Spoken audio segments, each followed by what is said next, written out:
जय हनुमान. नमस्कार प्रिय भक्तांनो. आजच्या धावपळीच्या जीवनात प्रत्येक जण कुठल्या ना कुठल्या संकटाला सामोरे जात आहे.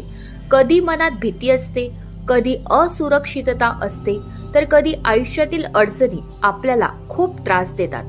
अशा वेळी जर आपण श्रद्धेने आणि मनापासून हनुमान यांची हनुमान चालीसा ऐकली तर मनाला धैर्य मिळतं आणि संकटांना सामोरे जाण्याची ताकद मिळते.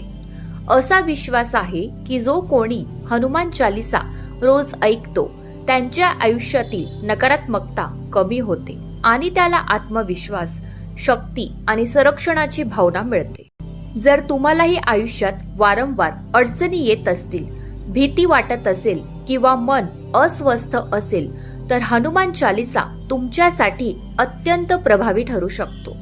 हनुमानजी हे शक्ती, धैर्य आणि भक्तीचे प्रतीक आहेत. त्यांच्या स्मरणाने मनातील भीती कमी होते आणि सकारात्मक ऊर्जा वाढते. हा पाठ ऐकताना एक गोष्ट नक्की लक्षात ठेवा.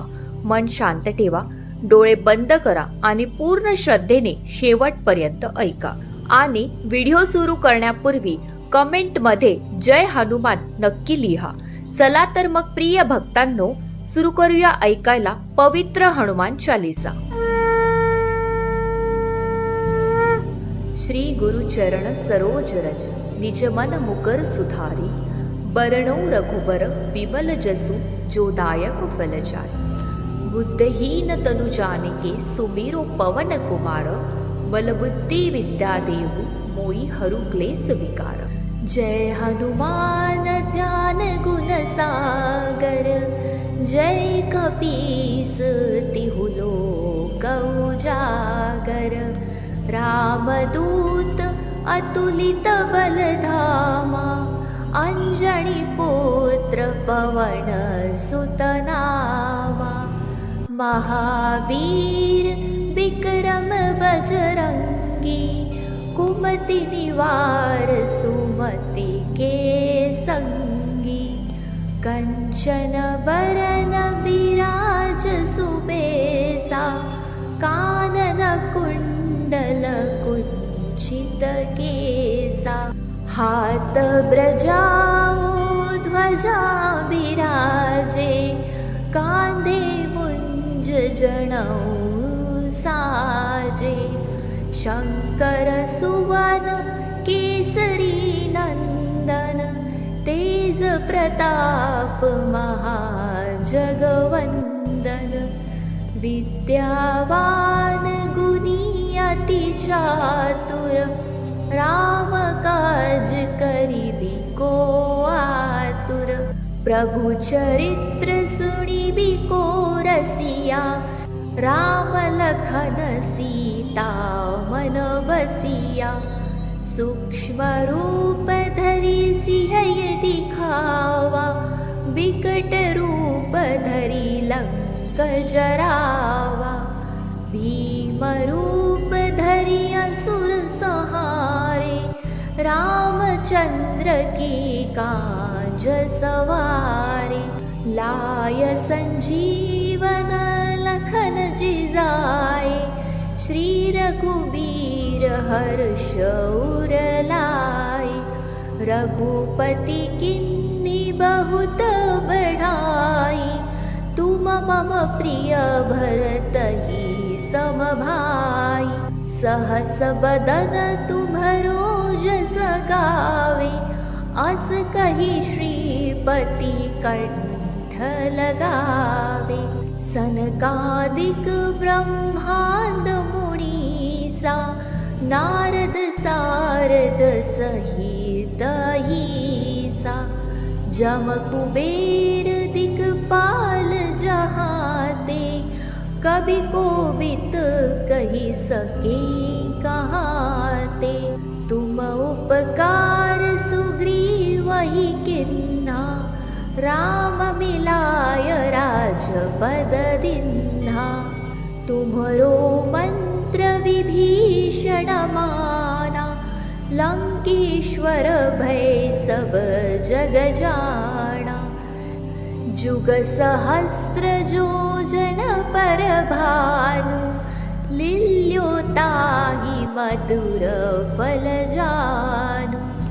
प्रभु मुद्रिका मिली मुख माही, जलांधी लांगी गए अचरण नाही। दुर्गम कांज जगत के जेते, सुगम अनुग्रह तुम्हारे ते। राम दुआरे तुम रखवारे, होत न आज्ञा बिनु पैसारे। सब सुख लहे तुम्हारी शरणा, तुम रक्षक काहू को डरना। आपन तेज सभारो आपे, तीनों लोक हांकते कापे। भूत पिशाच निकट नहीं आवे, महावीर जब नाम सुनावे। नासे रोग हरे सब पीरा, जपत निरंतन हनुमत बीरा। संकट ते हनुमान छुड़ावे, मन क्रम वचन ध्यान झुलावे। सब पर राम तपस्वी राजा, तिनके काज सकल तुम साजा। और मनोरथ जो कोई लावे, सोई अमित जीवन फल पावे। चारों जुग परताप तुम्हारा, है प्रसिद्ध जगत उजियारा। साधु संत के तुम रखवारे, असुर निकंदन राम दुलारे। अष्ट सिद्धि नौ निधि के दाता, असबर दिन जानकी माता। राम रसायन तुम्हारे पासा, सदा रहो रघुपति के दासा। तुम्हारे भजन राम को पावे, जन्म जन्म के दुख बिसरावे। अंत काल रघुबरपुर जाई, जहाँ जन्म हरि भक्त कहाई। और देवता चित्तन धरई, हनुमत से सर्व सुख करई।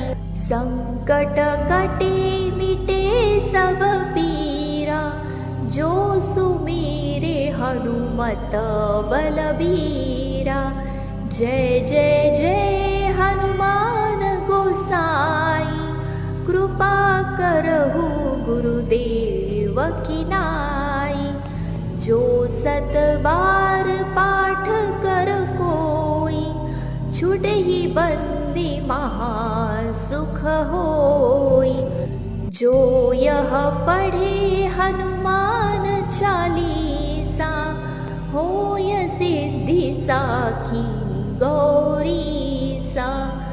तुलसीदास सदा हरि चेरा, कीजेनाथ हृदय महाडेरा। पवन तनय संकट हरण, मंगल मूर्ति रूप। राम लखन सीता सहित, हृदय भसु सुरभूप। जय हनुमान जय श्री राम। श्री गुरु चरण सरोज रज, निज मन मुकर सुधारी। बरनौ रघुबर विमल जसु, जो दायक फल जाय। बुद्धहीन तनु जानिके, सुमिरो पवन कुमार। बल बुद्धि विद्या देहु, मोई हरु क्लेश विकार। जय हनुमान ध्यान गुण सागर, जय कपीस तिहु लोक उजागर।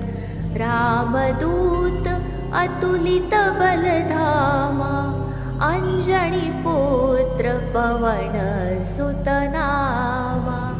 महावीर विक्रम बजरंगी, कुमति निवार सुमति के संगी, कंचन बरन विराज सुबेसा, कानन कुंडल कुंचित केसा, हाथ ब्रजाओ ध्वजा विराजे, कांधे मुंज जनेऊ साजे, शंकर सुवन केसरी नंदन, तेज प्रताप महाजगवंदन,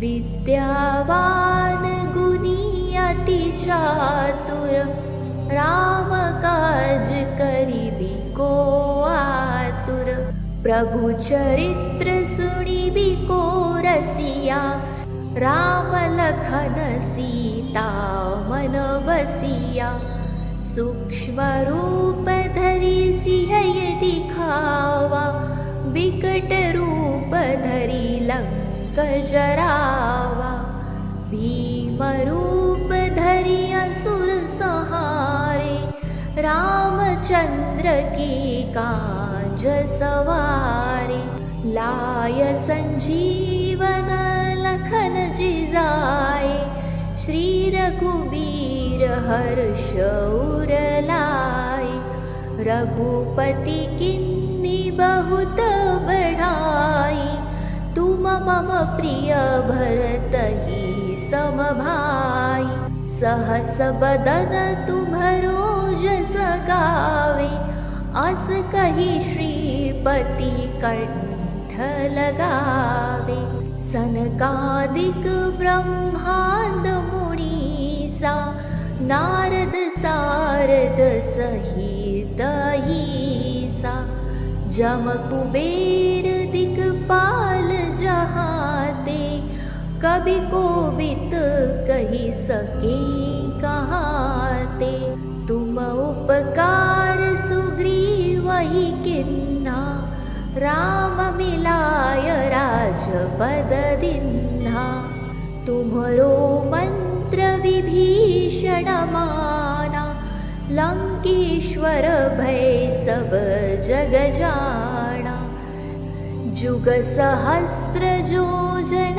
पर भानु, लील्योताहि मधुर फल जानु, प्रभु मुद्रिका मिली मुख माही, जलांधि लांघि गए अचरन नाही, दुर्गम कांज जगत के जेते, सुगम अनुग्रह तुम्हारे तेते, राम दुआरे तुम रखवारे, होत न आज्ञा बिनु पैसारे, सब सुख लहे तुम्हारी सरना, तुम रक्षक काहू को डरना, आपन तेज सभारो आपे, तीनों लोक हांकते कापे, भूत पिशाच निकट नहीं आवे, महावीर जब नाम सुनावे, नासे रोग हरे सब पीरा, जपत निरंतन हनुमत बीरा, संकट ते हनुमान छुड़ावे, मन क्रम वचन ध्यान झुलावे, सब पर राम तपस्वी राजा, तिनके काज सकल तुम साजा, और मनोरथ जो कोई लावे, सोई अमित जीवन फल पावे, चारों जुग परताप तुम्हारा, है प्रसिद्ध जगत उजियारा, साधु संत के तुम रखवारे, असुर निकंदन राम दुलारे, अष्टसिद्धिनो निधि के दाता, असबर दिन जानकी माता। राम रसायन तुम्हारे पासा, सदा रहो रघुपति के दासा। तुम्हारे भजन राम को पावे, जन्म जन्म के दुख बिसरावे। अंत काल रघुबरपुर जाई, जहाँ जन्म हरि भक्त कहाई। और देवता चित्तन धरई, हनुमत से सर्व सुख करई। संकट कटे मिटे सब पीरा, जो सुमीरे हनुमत बलबीरा। जय जय जय हनुमान गोसाई, कृपा करहु गुरुदेव की नाई। जो सत बार पाठ कर कोई, छुटहि बंदी महा सुख होई। जो यह पढ़े हनुमान चालीसा, होय सिद्धि साखी गौरीसा। तुलसीदास सदा हरि चेरा, कीजे नाथ हृदय महाडेरा।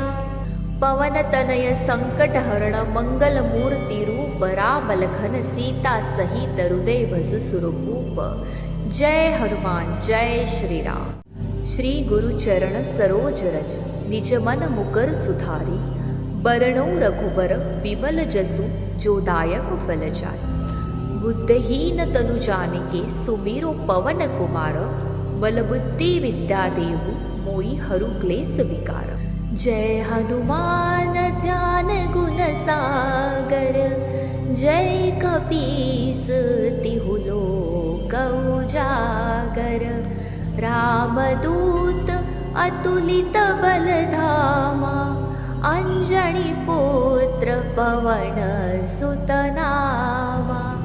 महावीर विक्रम बजरंगी, कुमति निवार सुमति के संगी। कंचन बरन बिराज सुबेसा, कानन कुंडल कुंचित केसा। हाथ ब्रजाओ ध्वजा बिराजे, कांधे मुंज जनेऊ साजे। शंकर सुवन केसरी नंदन, तेज प्रताप महाजगवंदन। विद्यावान गुणी अति चातुर, राम काज करिबी को आतुर। प्रभु चरित्र सुनिबी को रसिया, राम लखन सीता मन बसिया।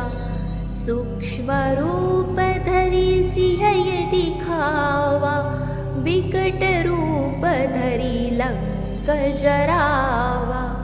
भीम रूप धरि असुर संहारे, रामचंद्र की काज सवारे। लाय संजीवन लखन जिजाए, श्री रघुबीर हर्ष उर लाए। रघुपति किन्नी बहुत बढ़ाई, तुम मम प्रिय भरतहि सम भाई। सहस बदन तुम्हरो जस गावे, अस कहि श्रीपति कंठ लगावे। सनकादिक ब्रह्मांड मुनीसा, नारद सारद सहित अहिसा। जम कुबेर दिक्पाल जहाते, कवि कोविद कहि सके कहाते। तुम उपकार राम मिलाय राजपद दीन्हा। तुम्हरो मंत्र विभीषण माना, लंकेश्वर भय सब जग जाना। जुग सहस्र योजन पर भानु, लील्यो ताहि मधुर फल जानु। प्रभु मुद्रिका मिली मुख माही, जलांधी लांगी गए अचरन नाही। दुर्गम कांज जगत के जेते, सुगम अनुग्रह तुम्हारे तेते। राम दुआरे तुम रखवारे, होत न आज्ञा बिनु पैसारे। सब सुख लहे तुम्हारी शरणा, तुम रक्षक काहू को डरना। आपन तेज सभारो आपे, तीनों लोक हांकते कापे। भूत पिशाच निकट नहीं आवे, महावीर जब नाम सुनावे। नासे रोग हरे सब पीरा, जपत निरंतन हनुमत बीरा। संकट ते हनुमान छुड़ावे, मन क्रम वचन ध्यान झुलावे। सब पर राम तपस्वी राजा, तिनके काज सकल तुम साजा। और मनोरथ जो कोई लावे, सोई अमित जीवन फल पावे। चारों जुग परताप तुम्हारा, है प्रसिद्ध जगत उजियारा।